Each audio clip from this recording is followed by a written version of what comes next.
মাকে কখনো তিনটি কথা বলবেন না। মনে রাখবেন, মা হচ্ছে পৃথিবীর ভিতরে এমন একজন যিনি সব সময় আপনার জন্য কাঁদেন, যিনি সব সময় আপনার কষ্ট বোঝেন। ওই মায়ের সাথে কখনো খারাপ ব্যবহার করবেন না। মা সবচেয়ে বেশি কষ্ট সহ্য করেছেন। আপনি যে দুনিয়াতে এসেছেন, 10 মাস মায়ের পেটে ছিলেন, কত লাতে গুতা মেরেছেন, মা কত লাতে গুতা সহ্য করেছে, আপনাকে কখনো বোঝা মনে করে নাই। প্রসব ব্যথা যখন হয়, একটা মানুষ সর্বোচ্চ 45 ইউনিট ব্যথা সহ্য করতে পারে, কিন্তু একজন মা 57 ইউনিট ব্যথা সহ্য করে। কেন ইমাজিনের, আপনি কল্পনা করতে পারছেন কতটা ব্যথা সহ্য করে, প্রসব ব্যথা সহ্য করে তারপর আপনাকে দুনিয়াতে এনেছেন।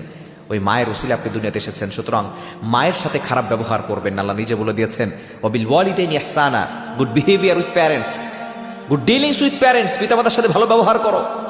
মাকে কখনো তিনটি কথা বলবেন না। নাম্বার 1, 1 নাম্বার হচ্ছে, মা যদি কোনো কিছু বলে আপনি বলবেন না তুমি কিছুই জানো না। যেই মা আপনাকে শিক্ষা